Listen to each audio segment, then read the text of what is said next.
play the game with the people that writing the rules. Ain't the fame that I'm after when paying the dues. I've been through the pain that's reflected in the attitude. Might be winning now, but the thing is that I had to lose. So go and tell me what you really want to do. And load me at the top, cause there ain't a lot of room. Ain't no other option, that's all I ever knew. So I'ma get it poppin', you know how I'ma do. I've been down through the blood and the sweat. Guarantee you can know I'm a threat. I've been down through the blood and the sweat. And I ain't close to being done yet, I'm going all in.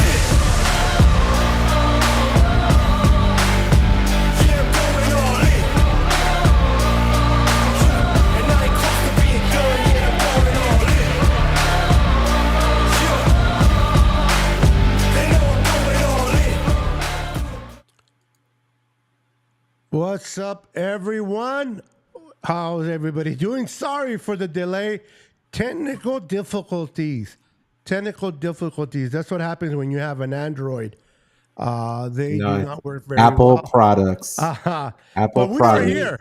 We are here. Let me Send me the link still. let me get my boy Brandon, because he's gonna cry about the link through the whole show. So how's everybody doing? Hope everybody's doing well. Pete, start talking to me while I get the link to my boy Brandon over here before he falls apart. No, I'm going to say the same thing that I said on my instant reaction show. We win. Finally, we win. It only took we break the 3-game losing streak. We finally win a game that we should have won. The 49ers went back to what they went to back to their old style. I know that people were trying to make it about execution, but the reality is it was a lot of wide zone. It was a lot of play action on offense, and you have players to execute that. They don't have players to execute the drop back game that Kyle's been trying to implement all year. They just don't have that. And when you saw it, it just looked natural. And Garendo looked good. We had Jawan Jennings doing his thing as usual. Kittle was a monster. It just looked right. And even the defense, having Talanoa Hufanga on the field, that was huge. The defense was the defensive line was awesome. Yatir Gross-Matos getting his 3 sacks. You got Floyd getting his 2 sacks. I mean, 6 sacks overall for this defensive line without Bosa. I mean, it was a great game all the way around. I'll say 2 out of the 3 phases because special teams didn't really do much, but yeah, it was a great game. Yeah, it definitely was. Once again, guys, we apologize for the technical difficulties. Brandon, I sent you the link. I hope you got it. Yeah, it was a nice win. I mean, we haven't had a win in a few weeks. Almost a month. And yeah, it's nice to see this win against the Bears. Now, we know the Bears. They are trash offensively. The offensive line is not good. So our defense did better, but did it really get better, or did it just play against a lousy offense? And is there smoke and mirrors? Is this defense that we saw against the Bears smoke and mirrors? Or I don't care. Is it the real thing? We're definitely going to find out against the Rams, because that offense put 44 points on the Bills' defense. Now, that Rams defense did not play well either, because they allowed 42 points. So we're definitely going to have some fun talking about the Rams game. But Brandon, what did you think about the Bears game? I mean, a win is a win. The offense, there were more screens. Kyle was dialing it up, something that he hasn't done for most of the season. Correndo looked good until he got hurt. What were your thoughts? It was a good win, man. They look like the Niners that we know and love. And it was good to see George Kittle go off on Sunday. It was good to see Jawan go off. And it was finally good to see Garendo have a game, man. Like I was excited for Garendo starting on Sunday, and he did phenomenal until he hurt his his foot. Later in the game. But all this came to, as you guys heard in the past couple of days in the pressers and everything, that came down to a couple of the guys coming up in front of the team and just having a meeting together and basically, saying like, this is not who we are. We know who we are. Let's go out there and, play like the Niner football that we know type shit. And they sure enough did. And even though, it's the Bears, it's still a professional football team. And they went out there and dominated. Well, one of the things that, you can say a lot of things about the Bears offense, right? Their offensive line. Caleb Williams holds on to the ball too long. He's the most sacked quarterback this season. But their defense, again, they're not great, but they're not bad. They lost games very close. They lost a close game to the Detroit Lions, to the Packers. So their defense has been playing well. How much was it this game? Their defense played worse than usual, or did Kyle finally wake up, get his head out of his ass, call some plays that like the screens, and we just saw a better performance? Because this offense in the Niners did not look like an offense that has been struggling in the red zone. They look like the offense that we are all accustomed watching last year. At least that was the kind of feeling that I got. Pete, were your feelings the same way about the offense? You think this is something that we're going to see different on Thursday against the Rams, or do you think it was just that we played a defense that wasn't ready to play us? I think it's a little bit of both. I hope so. I hope that this is the 49er team that we're going to see going forward. And I think that they caught the Bears a little bit unawares because they did go back to their old game plan. And I think the Bears were expecting them to do what they've been doing all season, which is, they ran the ball 30 times. Now, granted, they got up early in the game, so of course they're going to run the ball more. But they ran the ball 30 times with their running backs. Like, that's minus Brock's carries. And the drives just looked like old school 49er football. Like when Brock was first starting with the team. Like, that's what the offense looked like to me. And did they call some of the same play? Did they still sprinkle in some of the drop back? Of course they did. But at the same time, it was a lot of wide zone. It was a lot of play action. And that's something that all 49ers fans have been complaining about all season, was that they had almost abandoned the play action. And like they just wouldn't run the ball at times. And I think it just goes to show that these are obvious things that the 49ers could have been doing all season. Yep. And I get what he's trying to evolve the offense, especially around Brock, but they don't have the bodies and the players that fit that system. I think it's been obvious this season that they don't have the players to fit that system. When you go back to what you know and what everybody's used to, then you see the execution. And now we're not talking about execution because it's just muscle memory. But I thought that it was, I think both can be true. The Bears were a perfect team to go back to the old scheme. And I know a lot of people don't agree that they went back to the old scheme, but I don't really care. Well, they did definitely. I thought they went back to the old ways, and we were known always for the yak guys, the yards after the catch, and you saw some of that. And I know that people have been hard on Debo. It seems like the only one that wasn't really doing much was Debo's. Like, they give him the ball and boop, he gets stopped. But he was just trying too hard. Yeah, exactly. That's the way it looked to me. It looked to me like he was trying to do too much, and like instead of just taking the lanes for what they were, that explosive play. Yeah, and he wasn't getting it, and he was getting frustrated. Yep. And and it's like, this is a good point right here. The O-line got a good push. I mean, listen, I'm not saying that number 74. I can't think of his name right now. Not Aaron 74. That's 76. That's taking over for Trent Williams right now. Jalen Moore. Jalen Moore hasn't played bad. No, I'm not saying No, he's the he's answer. been And, solid. oh my goodness, we don't have to bring. No. But he's been solid. Better he's than been what I solid. thought he would play. Now he's natural left than he is right, so that's playing dividends. But he's been doing good. I don't know. I didn't pay attention. Did Aaron Banks come back and play, or No, who it was him? Spencer Burford. Spencer, Spencer and Burford. he's been doing good on that side as well. Go figure it out. Because So- Barch started and then he got hurt like really early, and Is then that what it they was? put Burford in there, and Burford played well. The last time he had to play left guard, he played really well. So I think he's just more comfortable on the left side. Period. Yeah, so that offensive line has been holding up. Listen, Brandon, I want to ask you a question.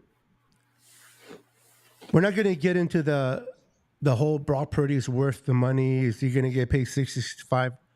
But let me ask you this. Everybody says that Brock Purdy only plays well when he has the Avengers. Okay? The reason I'm asking you this question is you made a comment. The Bears are the Bears, or I don't know if it was Pete, but it's still an NFL team, right? The Bears defense hasn't been bad all year. They're way better than their offense, obviously. But Brock Purdy, if he doesn't have the complete Avengers, he's no good. He didn't have hardly nobody on here. He was on his third running back. Okay, had to go to his fourth running back.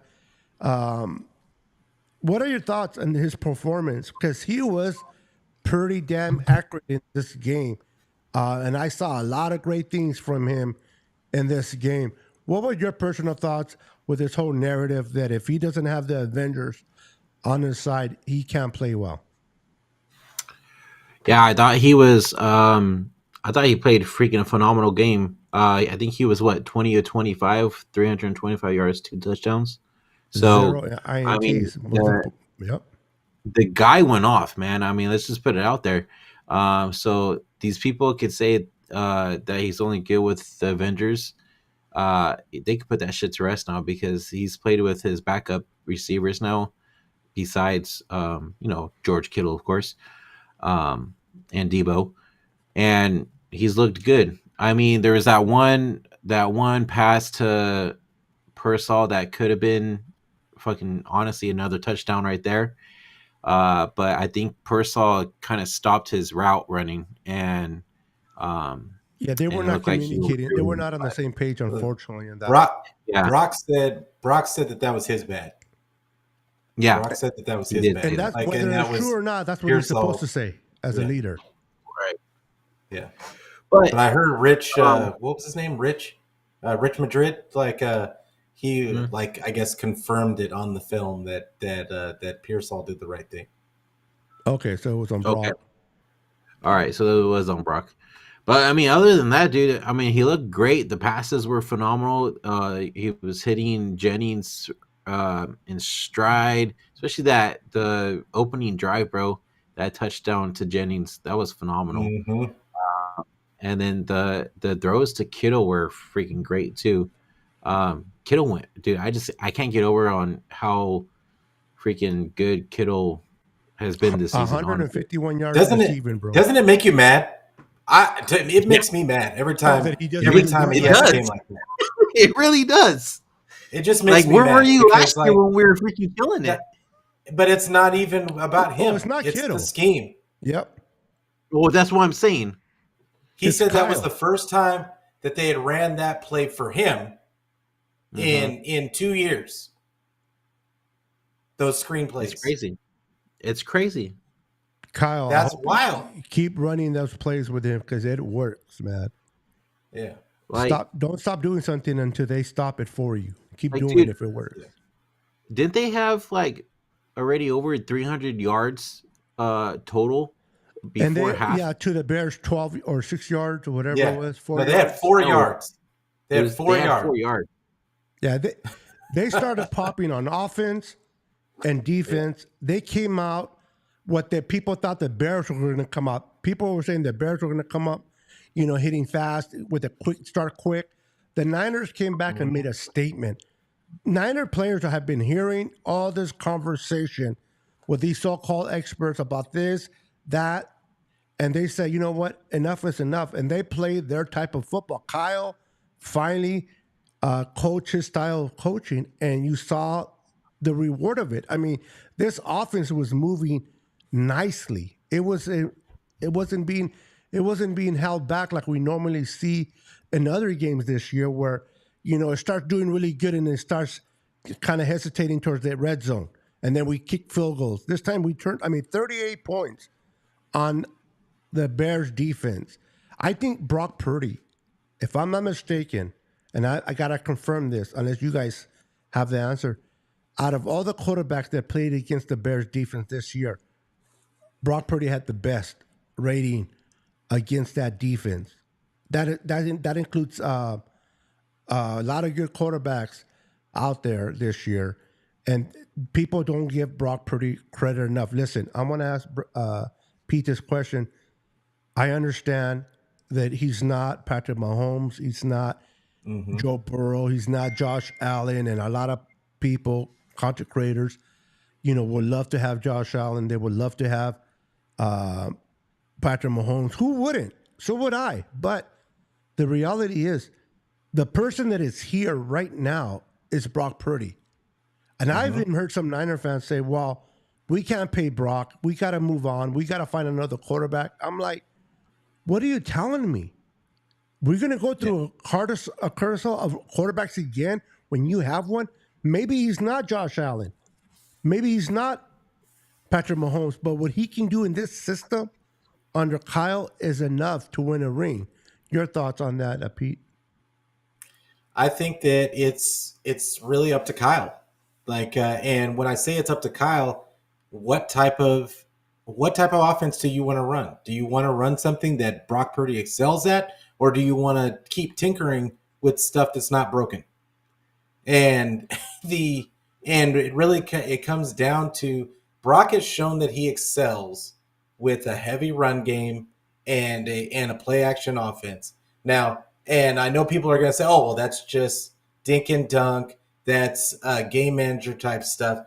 But it's really not.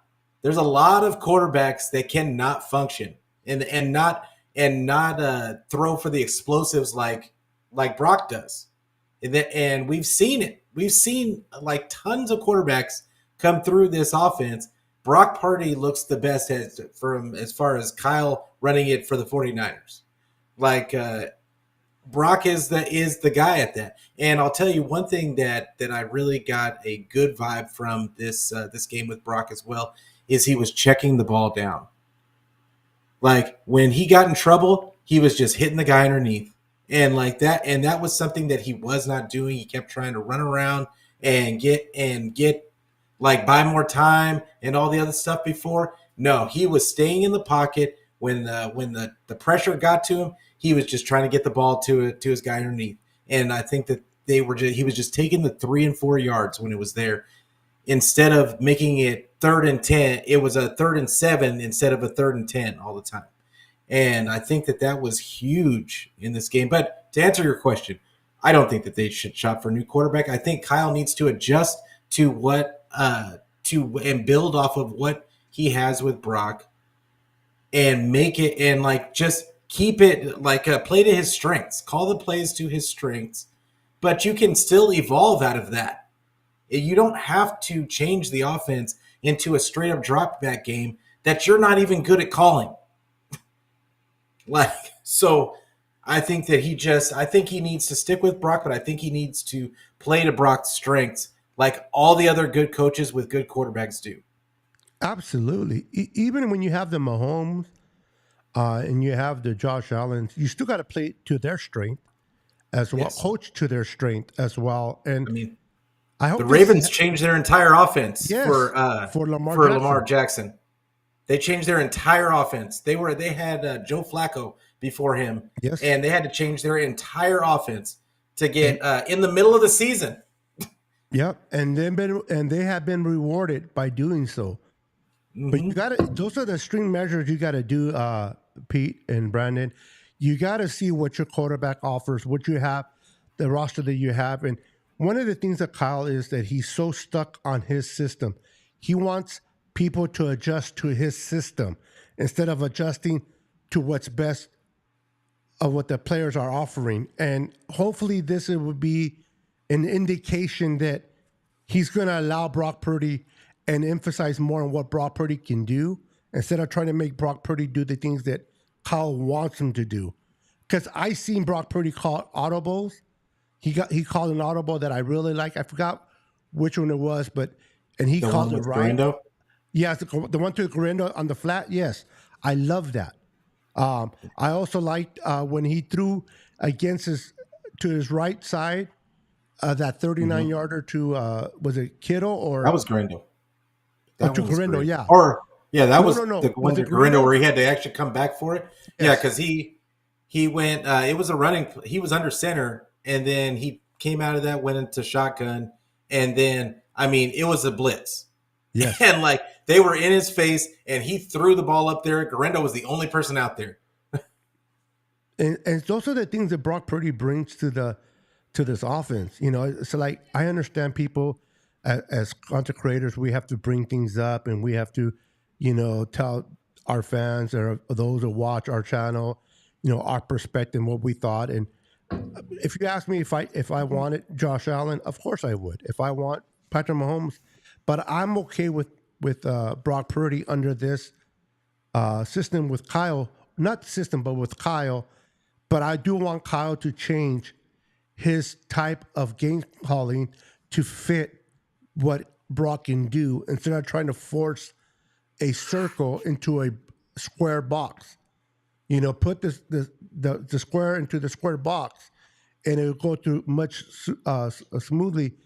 Brandon Garindo, I know he got hurt, and I hope he'll be fine. I heard it was just a sprain. Hopefully he plays. What you saw for his first career start, did he impress you that this guy is the real deal? Or is it just that any running back can run in Kyle's system?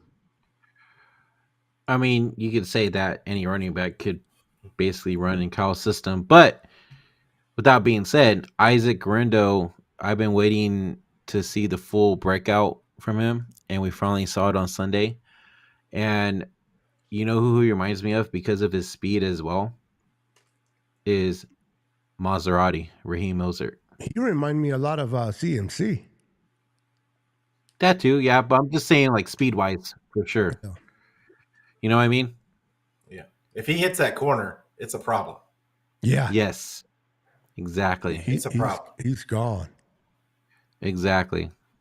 To be fair, I don't know if any running back can run in this system, because there were a few running backs that we drafted in the third round. It was almost getting old that every damn draft we had to draft a third round running back, and they did not do well. They're no longer on this team. So I still think on that part, that's Kyle still not giving those running backs a full on chance per se. I think that traditional bell cow backs do not work in the system. Like guys that are used to having to make plays to get yards, and guys that like to dance, like those guys are not going to work in the system. This is a one cut and go system, and it's been that way since his dad. Yeah, it's been that way since his dad's system. Olandis Gary got 1,000 yards in this system. Who is Olandis Gary? Yep. He was a nobody. Yep. And who was the guy after him? A year later, it was somebody else. It's just, and Kyle, you can take it back to Kyle.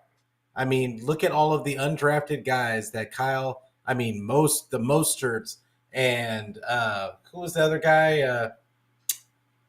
Who was the other guy that same year? Mostert. Yeah, I know who you're talking about. Little guy. Coleman? He was on the team this year. No, little guy. Taylor? Breida. Yeah. Breida. You got. You just got all these guys. Even if you look at their 6th round draft pick from a couple of years ago, he's gonna get they're going to get production because they're one cut and go guys. Like you just got to take what's there in this system. And guys that like to dance, they just try to do too much. That's what happened with Trey Sermon. That's what happened with TDP. They just could not hit the ground and just go. Right. And that's what you need with What's up, Kyle. Dion?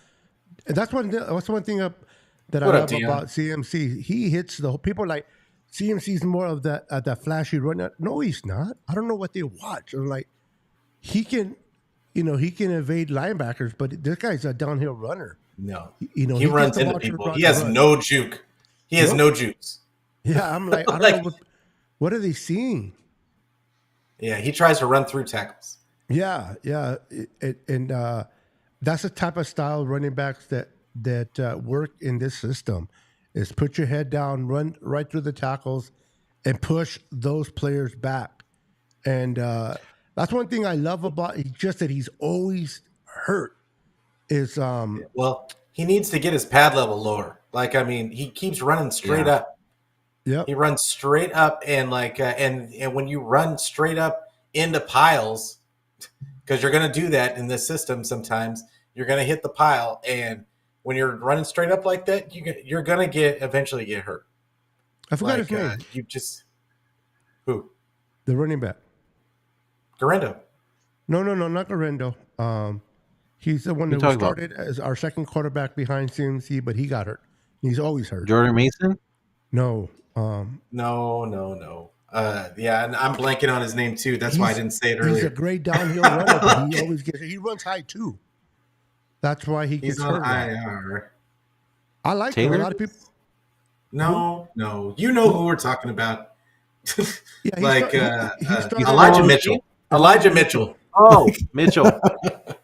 Yeah, Elijah you mean the one Same that always thing. gets hurt? But where did they get Exactly. him? Where did they get him? 6th round. Yes, exactly. Like all low picks because they're not. They're all low picks because they don't have a lot of wiggle. They don't have to do all that. They're just like one cut and north-south runners, and like. But that's the kind of guy that excels in Cheney's system. Yes, and that's what I love about Garendo and all our running backs. I want to see Abaconda. Abenaconda. Yeah, I'm not. I give you credit for even trying on a live, bro. And my hat's off to you, bro. I won't even attempt to say his name. You know, I'll probably say the name of the snake instead of his. So, Anaconda? Yeah. So what's up, Joey? How Okay. you doing, bro? Welcome. All right. So I'm gonna switch it around a little bit, and I'm gonna ask you, Beto. You switching the nalgas. Órale. All right. The nagas. You need to clean your nagas too. Okay. Pues. Anyways. Anaconda. All right. I want to know your guys' thoughts and concern about Deebo Samuel this year. Go ahead, Pete. And what he said. What was it yesterday? That he's just not getting the ball enough. Yeah. Beto, you go first, then Pete. Okay. Oh my God. I love Deebo. I do, man. But when you're not, I don't know if his age is getting to him now. He's not running all the hits that he's taken throughout the years. Is starting to catch up on his body or what? But come on, bro. It's not the lack of they giving you the ball or not. It's if you're hot and you're able to do things, Kyle will get you the ball. It's when you're not performing or you're underperforming. It's when you don't see the ball hit your way, unless you're a rookie.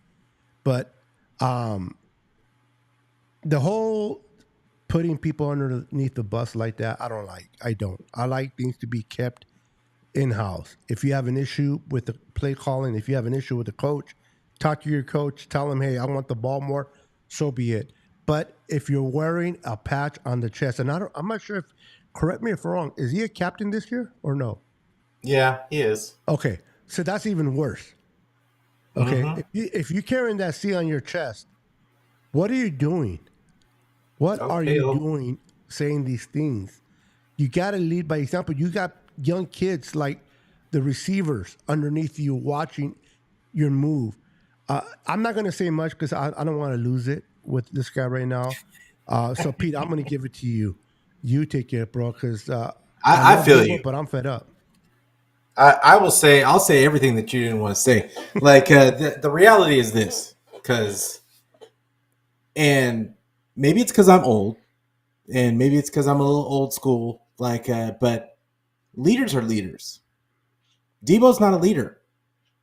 Leaders lead by example. Preach it, bro. Debo is a terrible example, and people can say what they want to about, oh, you don't know this, that, and whatever. Like that, you do not see captains push their other players in the face on the sideline. You don't see that. And remind me the last time you saw it happen, because I can't remember. And what's worse, it was the kicker. It's like hitting a person It's like, smaller than you. what are you doing? Like the long snapper had to come in and save the kicker. Yeah. But then you're on social media talking about, I don't even know who he was getting mad about. He said something about one of the players or something. What's up, Peo? Long time no see. Yeah. And what's up, Peo? The reality with Debo is that he doesn't. My biggest issue with him is he doesn't lead by example. He doesn't take accountability. The fact of the matter is you have not been good this season. Nope. Own it. Own it. A couple of years ago, he owned it that he wasn't having as good of a year as he wanted to have, and he got back in the lab. He did at least a little bit better. But I mean, you've got to own it, especially as a captain, and then just come out, work harder, do what you got to do to get better. But that's not what we're seeing. He does still hit or miss on blocking. He's still not running out his routes like all out all the time. He's doing too much when he does get the ball, trying to force a play more than just get the feel of it, find a lane and get as much as you possibly can. He's trying to make a huge play out of when it's not even there. And then you've got, and I mean, honestly, we talk about him being in the with all the videos of him working out. How is this guy gassed after one play ever consistently? He's on the sideline. And I'm not a professional athlete, but I'm looking at other professional athletes on the screen, and they're not coming out. I mean, Christian McCaffrey, they have to drag him off the field. Yeah, literally. And he's running back. He's a running back. He gets multiple carries a game in a row. So whatever you're doing in the gym, we got to be working on stamina, my guy. Because you can't be on the sideline just because of one play. But I could go on and on about the things that are wrong with Debo's mannerisms, how he talks in the media. He doesn't want to take accountability. He's still going to do a podcast. There's 20 million things that we could say, but all I want out of him is to just shut his mouth and just play the game at this point. You don't have anything to say anymore. You're going to have to show us, and you're going to have to show your teammates, because you can sit there and say that, oh, my teammates got my back, but don't think that people don't notice. Yep. Don't think that people don't notice when you're going half-ass on those routes. Don't think that they don't notice that you're not getting the production, and why are you getting these touches that you get, that you say you don't get, but you got. You're on pace to get 100 touches this year. So I don't want to hear that you don't get touches. We all don't want to see the wide back stuff. Everybody's tired of the wide back stuff. That shouldn't even be in the playbook anymore. You need to perfect your craft as a wide receiver and stop it. And we just don't need to do that anymore. It's not even a change of pace thing anymore. But anyway, long story. 49er throwback said, he said Juice took accountability when he fumbled against Buffalo. Those are leaders. That's my thing. Is accountability shows leadership, and that's what we beg of. We beg for Kyle to do. That's what we beg for. That's what we like about Brock, is he always takes accountability, even sometimes when it may not even be all his fault. He still takes accountability. Exactly. Like, and that's as a leader, you got to do it. You got to take the pressure off your guys. I want to read this question real quick from Pale since he's popping in. And since Pale asked this question, I just want to remind everybody that Rudy from Ramilia Sports Report was supposed to come on with us, but he got held up at work. He's going to come on live. We're going to go live again at 9 p.m. tonight on my channel and on his channel, Pacific Standard Time. So if you guys want to join us at 9 p.m. tonight, we're going to talk about the Rams and the Niners game in depth with him. So if you're available, please come out and hang out with us at 9 p.m. We're not going to be on long, but we're going to talk a little bit of the game as well. Pell, and I want to ask Brandon to answer this question. I heard the Rams and Niners could be rained on. How does that make you feel of this game, and what happens? This for me? Sure. Okay. Basically, I'd be kind of worried because the last time Brock played in the rain, it didn't look pretty. But I think if it does rain on Thursday, we should. If hopefully Grindle will be okay by Thursday, but I don't know. If not, it's up to Taylor. But I'm hoping maybe the run game might be a factor in this game, but who knows? But I'm not exactly like crazy worried though. Yeah, Pete, you want to add to that? Yeah, I mean, I think that actually favors the Niners if they're going in with the same mentality that they had this week against the Bears, and running the ball. Because I don't care if it's Patrick Taylor, could be Abanaconda, could be Garendo. Right. I don't care who it is. Like, the reality is, if they go in there with the mindset of the wide zone, if they go in there with the wide zone and the play action, I think that they. I mean, let's be real. The Rams are 27th in total yards against, 24th in passing yards against, 28th in rushing yards against per game. Like, we got to run the rock. I mean, it has to be. Like, so they're 22nd in sacks. They're 12th in interceptions.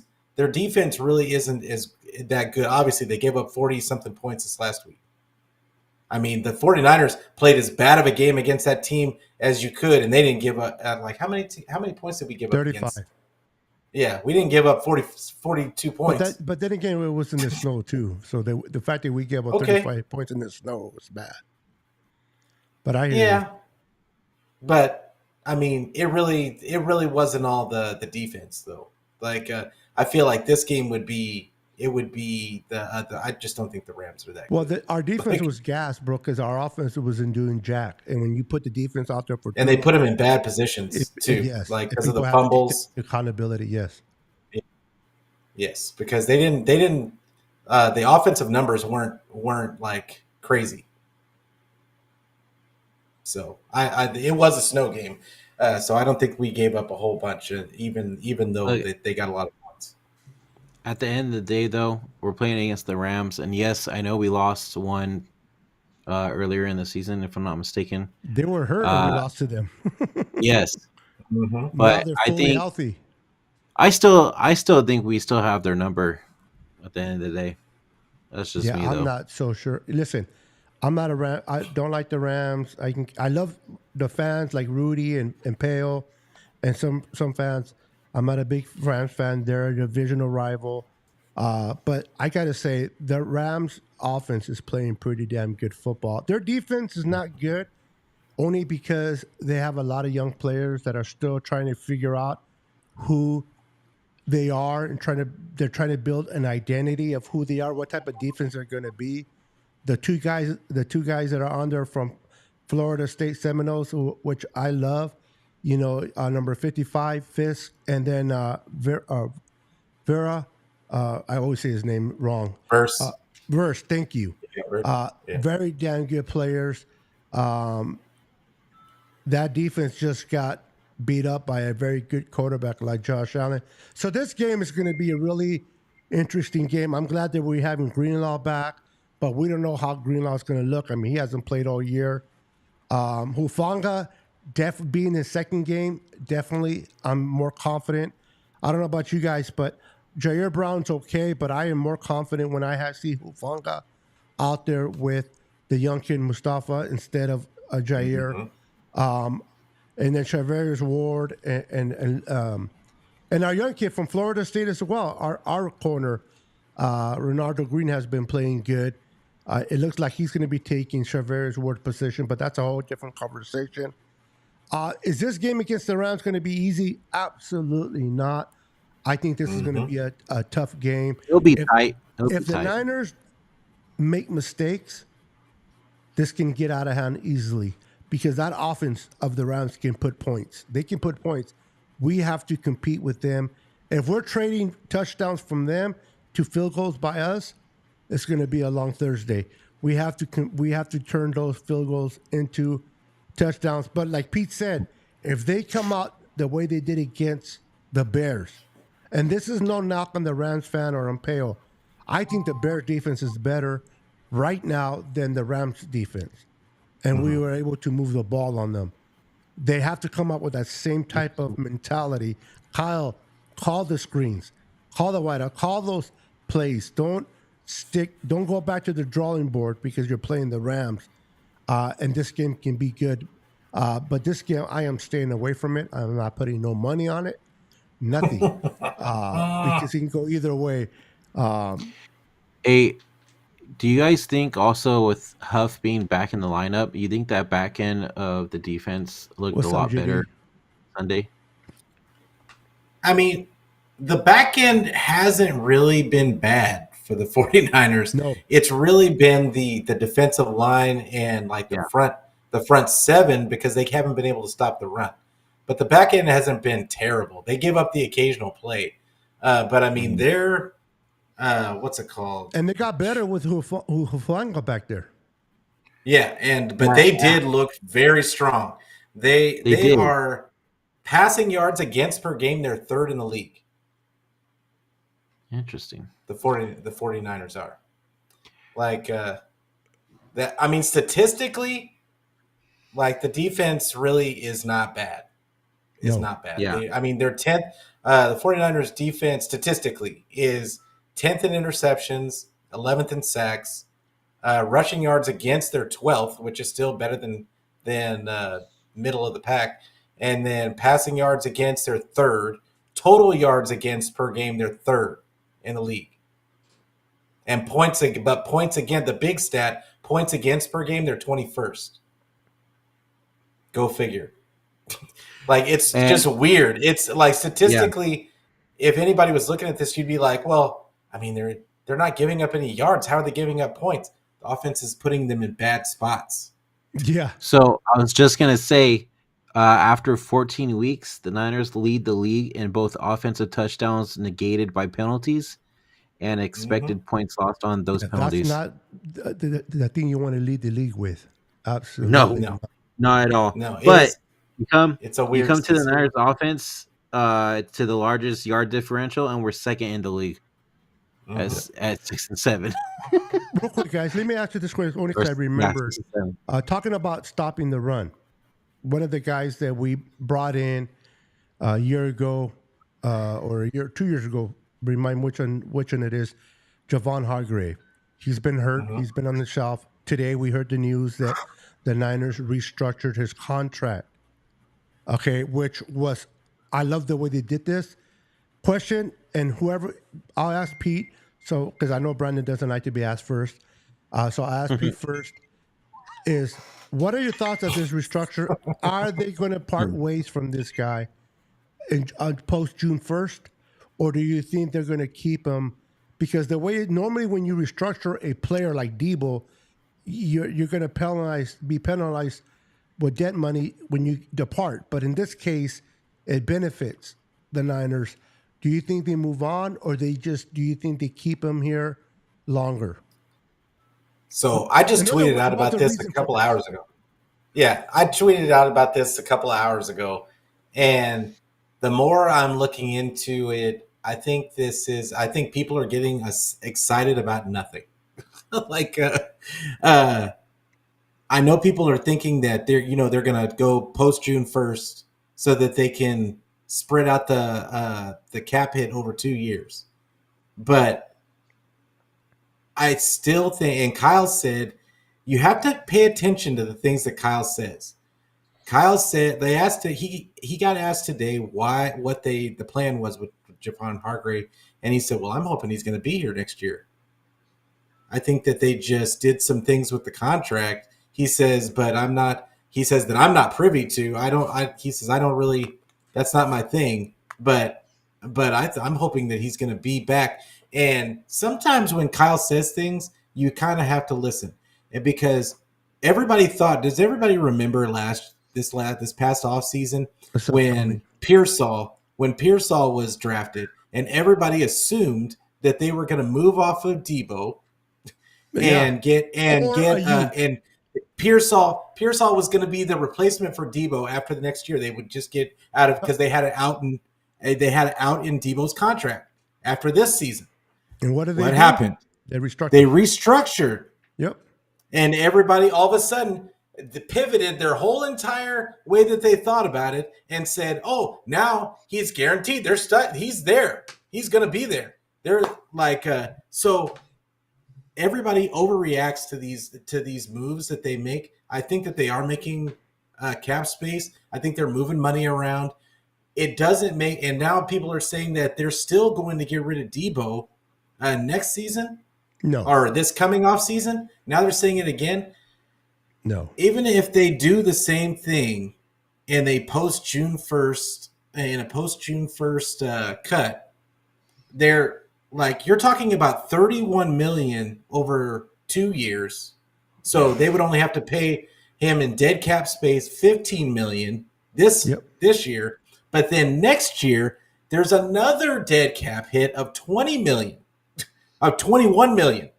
And so you would add that other 15 to 16 million on top of that. So now you're talking about a 36 million in 2026.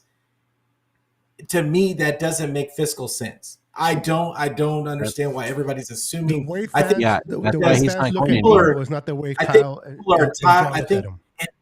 and people are just not thinking of the fact Kyle loves Debo. Yeah. Like I don't think people understand how much Kyle will hold on to guy when he really likes him. It doesn't matter how bad he plays.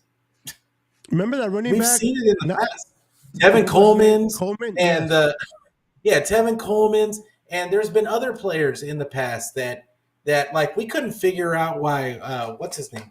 Who stayed on? They didn't get rid of the guy that they got from the Chiefs originally when Kyle first got 2019, and he got hurt. He was great defensive end.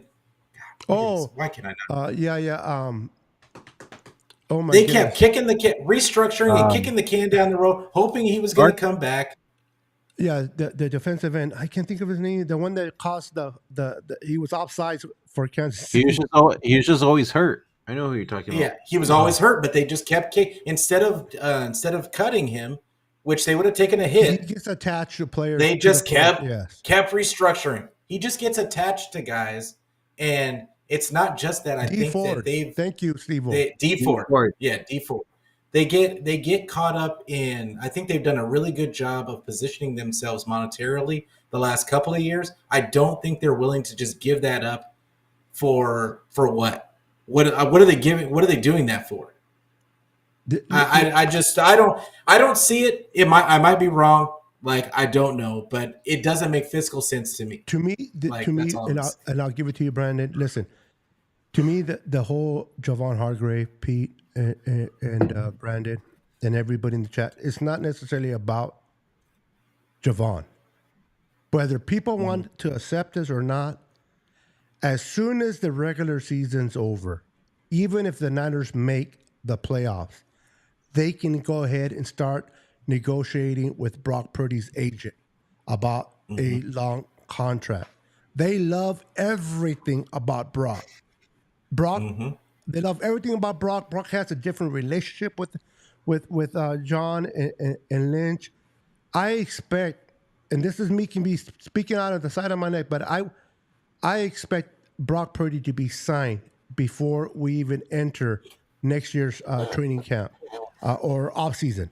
I think they're going to get this guy signed immediately. They're going to offer him a certain amount. I think Brock Purdy's going to accept it, and I think that they're going to settle for what's fair for the team and Brock. And I think that the Niners will get him all locked up. That's just my intuition of it. I could be completely wrong. I wouldn't be surprised if I am, but I think that they have an understanding of who this guy is and what he can do, and whether people want to agree with it or not. That's the whole objective of Javon Kinlaw. It has nothing to do with Javon. It has more to do with Brock and that. Your thoughts, Brandon, if you want to add to that, Pete, after Brandon, go ahead. No, I agree with you. I think they're gonna get Brock Purdy's contract done as soon as possible, to be honest. And yeah, I think Javon Hargrave might be done next year. To be honest, I don't. I have a feeling they might move on from him, but it won't be surprising if they don't. Just like what Pete was talking about earlier with the whole cap thing and all that good stuff, what they would have to probably owe and all that. So, but I think Brock gets paid right away, like you said, Beto. So don't be surprised. And the people that think that he shouldn't get paid, you guys are crazy. Yeah, absolutely. I look at what they did with Javon Hargrave, and because I think this is being overlooked too. It created cap space this year. Yep. Right. Like, so I'm not talking about them going and get another guy for this year. But what I'm saying is all the money, all the cap space that they have this year, they can roll over into next year. Like, so that when you look at that, and don't think that it's going to be a huge cap hit on Brock Purdy's first year. It's not. For the like, it never is. Years. Yeah. So I think that they're going to pay off some of this dead cap money. I think that they're going to get that, but it's going to give them the leeway to be able to keep some of the guys that they've got currently. That's what I think is going to happen. And I think it's going to piss off a lot of people, a lot of Niner fans, but that's what I think is going to happen. I think people are projecting what they want to happen, but I have a feeling that they're going to find ways to keep these guys in the building. Or maybe they made room to bring Hufanga. Hufanga's up. Maybe they don't want him to reach free agency. Yeah, like that's another thing. I mean, Hufanga is probably going to take. When we say team-friendly deal, he just has no choice. He's like, I mean, it's unfortunate that he got hurt. Offer him a lot. Nobody's gonna offer him a lot of money. Like, so I would be surprised if they did. If they do, because remember, everybody was shocked that New England offered Kendrick Bourne what they did. Yeah. If that happens, then I mean, it happens. But I don't think that. I think the 49ers are probably going to try and re-sign him. And they should. Depending on how the season finishes, because we got games to go. He's only played one game. Yeah. I mean, these guys know these players. They've been around them. They're always looking ahead. That's one thing I love about Kyle and John. They're always looking ahead and how they can, take advantage of situations they're in. They know that Hufanga is a great player. Unfortunately, he's been hindered with injuries, and he hasn't been able to really blossom and showcase the kind of player he can be. They have an indication of what he could be, and since he's in house, the Niners are going to make a deal with him to keep him here and take advantage of that opportunity and still reward Hufanga enough time. Maybe it's not a long contract. Maybe they give him an opportunity to get another contract later, but I can see that happening. Brandon, do you see Hufanga signing soon, kind of like what they did with Lenore, or do you think that's something that they're going to allow him to test free agency? I could probably see Hufanga signing soon. I think Kyle and everybody loves him. I mean, yeah, I know he's been injured most of the season, but when he is out there, he plays lights out. So I don't see why they wouldn't want to sign him. Look at the way he played against the Bears, bro. That hit that he gave was. I mean, I know he's not good in coverage as well. He got to work on the coverage skills, but everything else is pretty damn good. And again, they see him every damn time, in practices more than we do. And they're like, hey, we got to wrap this guy up. If we don't, and he starts playing better in the next 4 games that are left, he's going to bring more value to himself in the offseason. Maybe they're trying to take care of him now so that if he does play well, because they know they got an indication of how good he can be, his ceiling, more than a lot of other teams do. Other teams don't know much about him because there's not that much film. So we'll see what they work out. I don't think the Niners are going to overpay, but I do believe Brock Purdy's going to get paid before we enter the next offseason. Is this Mason's final year on his rookie contract? Who? Mason. Yeah, it is. Yes. It is? Is it? If it is, that's another one that can be signed. Do they pay him, Pete? Does he come back? Does he want to be back is the question. I don't know that I would come back if I was Mason. That's what I'm afraid. That's what I'm afraid of too. And I mean, this is the thing. We just finished talking about how the 49ers can find another Jordan, maybe not the exact Jordan Mason, but they can find another running back to get that production. And we still have Garendo too. Yeah, they've got Garendo. I think Elijah Mitchell has another season. I think he has another season. So then maybe Jordan Mason isn't. Yeah, Elijah's not on this team until he has a full year. But they're going to bring somebody in. They've still got Patrick Taylor here. They're still probably going to bring back Patrick Taylor. They might. Who knows if Abanikanda gets in there and shows up? They might invite him back. There's just all kinds of options. There's just too many scenarios. We're talking about all this over the cap right now. In this season, they have $50 million. They have over $50 million in cap space right as we speak. So they're gonna, if they roll that over, people are worrying about about them not being able to re-sign guys and all that other stuff. And I think that's what they're preparing for. They're just preparing to re-sign a bunch of guys. But we'll see. I just think that they're going to try and bring some people back. I would love to see Jordan Mason back, but I don't see why he would do that. Yeah. Well, I would think you would want to go to price. I think he's going to end up paying for the Cowboys. Oh my god! Don't say that. What? Don't say that. We just lost. There's a ton of teams. Now. There's a ton of teams that need just a running back. I should have did that. That's the most dirtiest word I heard all day. I just like pissing people off. I'm sorry. When you mentioned Cowboy, that's that word right there. I'm just saying that because that's our luck. So the Niners are hosting the Rams this Thursday. We just saw the Rams. For those who watched the game, if not, you heard or you probably read on it. They just put 44 points on the Bills, the team that we lost to the week before, 35-10. Now, conditions were different, but the Rams beat them 44-42, and that offense looked pretty damn good. What do the Niners need to do, Pete, to win this game against the Rams? Because I don't think these are the same Rams of a year ago. They're playing much better. I love the coaching of McVay. He's a hell of a coach. He's never really beaten much on Kyle, but he has a win this year.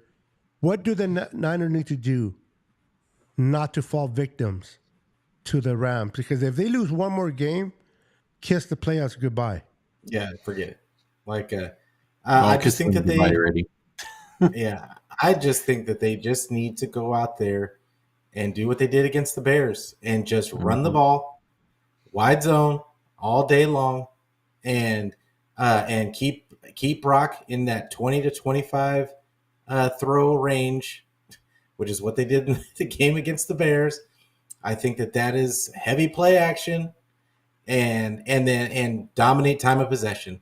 That's another stat for the Niners. This year, they are 7th in time of possession in the league. Like, while the Rams are 22nd in time of possession. I think they need to dominate time of possession, and they need to score when they are in the red zone. If they can do the same things they did in this last game and just execute in the red zone, they'll be fine. It's they should have blown the Rams' doors off the first time they played. Yeah, I agree. Listen, mixed directions. Kyle knows how to play. Get into McVay's head. That defense is still young.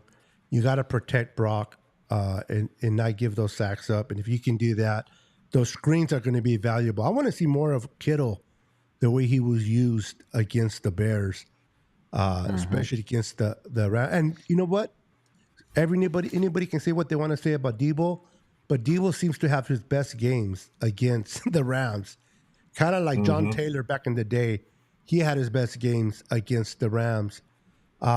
See what happens. Brandon, what do the Niners need to do? Do you agree a lot with what Pete said, or you want to add to that? What do the Niners need to do to make sure they don't fall victims to the Rams on Thursday night on national TV? So I agree with Pete 100%. Literally play the way they played against the Bears, especially starting from the very first drive of the game and continue to dominate throughout the game. And continue just to score. The Rams defense isn't good. I know it's Josh Allen, but Buffalo scored 42 points on the Rams turf. So, and they don't have receivers, right? And they don't have receivers exactly. So, if we could do that and kind of have the same game plan, what we have against the Bears, go into Thursday, and our defense fucking just go off, we should be all right. I think we just have to contain Cooper Kupp and Puka Nacua, and we should be okay because those are the two top dangerous receivers the Rams have, and they went off last week against Buffalo. So, I just say contain those two, contain Matthew Stafford, keep him in the pocket, and we should be okay. Freaking sack number 9, man. Get those 6 sacks again. Let's get it, baby. Remember, Leonard Floyd is playing against his old team. Exactly. Just like he did against Buffalo. Against the Bears. The Bears drafted Leonard Floyd. A lot of people have forgotten that he was drafted by the Bears, and he kind of showed out. Hopefully, he'll show out against the Rams as well. But that pressure needs to be there. We need to get Stafford. We can't let Stafford sit there and look and wait for these receivers to open up. Exactly. You got to put pressure on them. And if you have to defend, it's hard to block. It's really hard to stop both of those receivers. Me personally, focus on Nacua. Even if you give some yards away to Kupp, I think Puka Nacua can hurt you much more at this point than Kupp can. Not that Kupp can do it. I just want to keep eyes more on Nacua and myself personally. And I think if the Niners play the way they played against the Packers, we should have this W. I love what McNiner. Shout out to McNiner. Make sure you go follow my guy, on Twitter and his YouTube channel. This one, David McNiner. What he said about making sure Brock is under center. I think that was a huge adjustment that was made that really isn't talked about. Oh, get him away from the shotgun, yeah. Yeah, just take him out of shotgun, put him under center. He can play with his back to the defense. And yes. I think that is huge. I also think that there was another difference that nobody's talking about. They were getting the play in really fast. They were not wasting time, going down the field, and weren't letting the defense really get their defense set up and bringing in their substitutions and all the other stuff. And they were, I just think that they did a lot of things. There were a lot of just subtle nuanced things that they were doing differently that I think really helped them against the Bears. And I'm hoping to see that more of that against the Rams. Yeah, I'm with you. I want to see Ronaldo Green step up in this game against the Rams. Ward's going to do his thing. I know Ward and Trent Williams are dealing with death of their babies. And that's, listen, you can overcome a physical injury, but when you lose a child, no father or no parent should ever bury their child. Their child should bury the parent. And my heart continues to go out to these gentlemen and what they're going and their families. To continue to keep Trent Williams and Charvarius Ward in your prayers. But I would love to see Charvarius Ward step up in this game, because if you stop those receivers, we're in good shape. I know Williams, the running back, is pretty good, but I'm more confident stopping the receiver. And they don't have a tight end that is worthy of anything. And again, their defense is not that great because they're young. They're still trying to figure out who they are. They'll be better in years to come, but right now they're young. I think Kyle, if he comes out with the right game plan, if he calls plays that benefits Brock Purdy and allow Brock Purdy to cook, I think we're going to see a different game this Thursday that we saw week 2 against a depleted Rams. I think the Niners are going to come in and try to make another statement because they know their backs are against the wall. We lose one game, we're out. And if we keep on winning, there's always hope for the following week.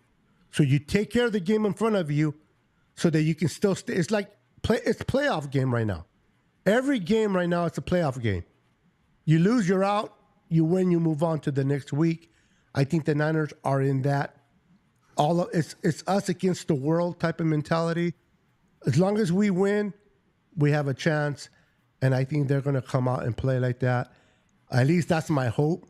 And I hope that one thing I hope they don't do is they don't allow this victory against the Bears to kind of slap themselves in the face or like coming out slow, like with their heads up at their ass because they beat the Bears. I don't think that will happen. I hope they're humble. And the Rams, they're flying high too. They beat the Bills.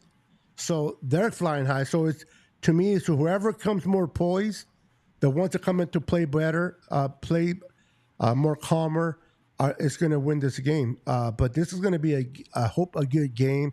I don't think it's going to be a blowout as long as we can do touchdowns instead of field goals.